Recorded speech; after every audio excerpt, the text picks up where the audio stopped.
All right, let's dive in. Today, we're looking at a huge, high-stakes global race. It's a race to write the rules for the future of money itself. Seriously.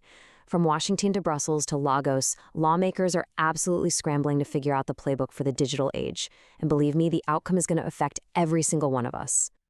You know, for years, everyone's called the crypto world the Wild West, right? It's this amazing frontier of innovation, but it's also packed with chaos and risk. So the big question we're tackling in this explainer is pretty simple. Is the sheriff finally riding into town?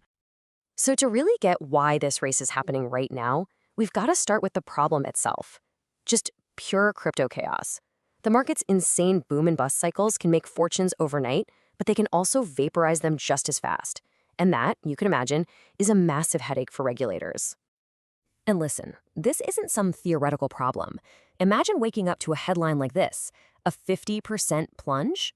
That's not just a number on a screen. That's real people, real losses, and a whole lot of instability. It's exactly this kind of shockwave that has put regulators on red alert. And I mean, a 50% drop is just a massive event. We are talking about billions and billions of dollars in value just gone, practically overnight. This kind of volatility, it doesn't just hit crypto investors. It makes people ask some really serious questions about the stability of the entire financial system. And this, right here, this perfectly captures the dilemma that regulators are wrestling with. On one side, you have this incredible promise, right? Faster, cheaper payments around the world, financial inclusion for millions, this whole new concept of an internet of value.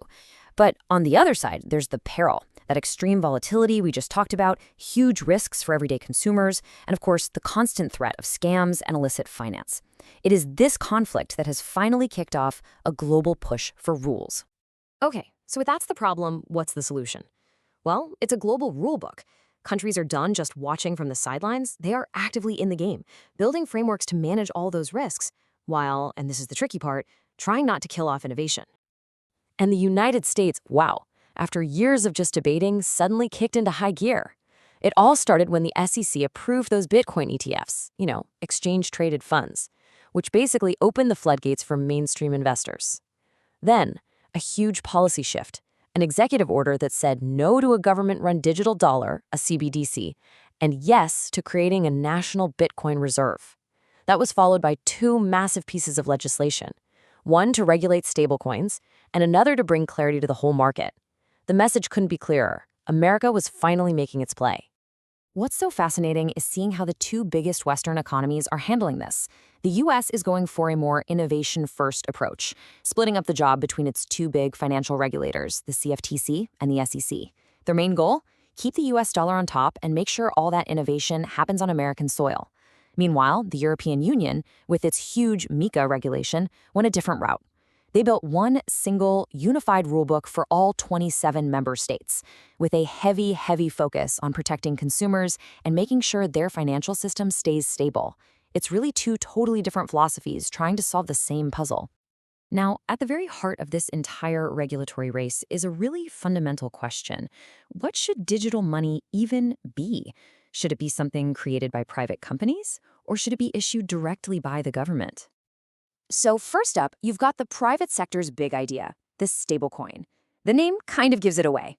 Think of it as a digital token that's designed to stay stable, usually by being pegged one-to-one to a currency like the US dollar and backed up by actual dollars sitting in a bank somewhere. And on the other side of the ring, you have the government's answer, the central bank digital currency, or CBDC.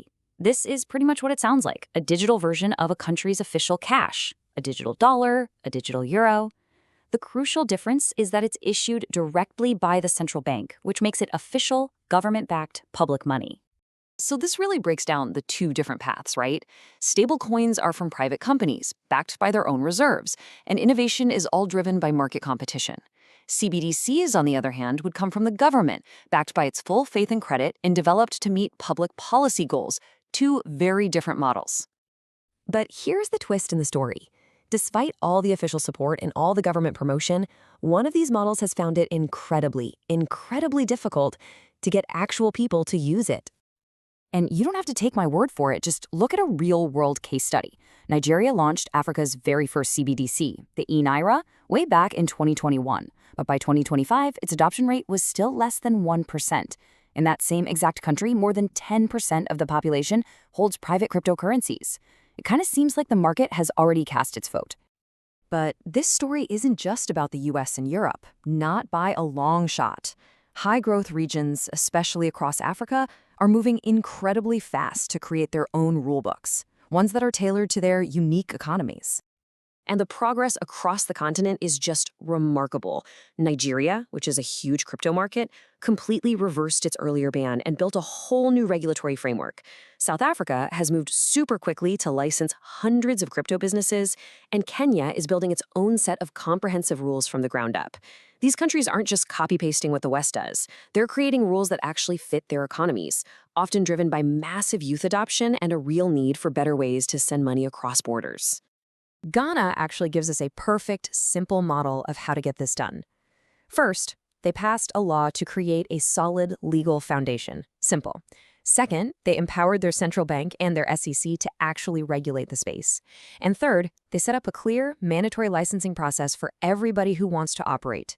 Legislate, regulate, license. It's a clear roadmap out of the Wild West. So after all this talk about policies and acts and global regulations, you might be asking yourself, okay, why does any of this actually matter to me? Because this isn't just about trading some digital coins. This is about a fundamental upgrade to the internet itself. I mean, think about it. Right now we have an internet of information where we can send data, an email, a photo, anywhere, instantly. The next evolutionary step is creating an internet of value where money, stocks, and any other asset can move with that exact same speed and freedom. And honestly, the stakes could not be any higher. This is a battle for who will lead the economy in the future. It's a huge test of whether these technologies can actually bring millions of unbanked people into the financial system. It's a global race to see which countries are going to attract the people building the future. And, most importantly, it comes down to your wallet. The rules being written today will literally determine how you save, spend, and send money tomorrow. So we end right where we began, with a question. As all this dust settles and the rule books get written, who is going to have the final say on the future of money? Will it be the private innovators who kicked this whole thing off? Or will it be the public institutions that are now racing to catch up? The final chapter is still being written. Thanks for tuning in.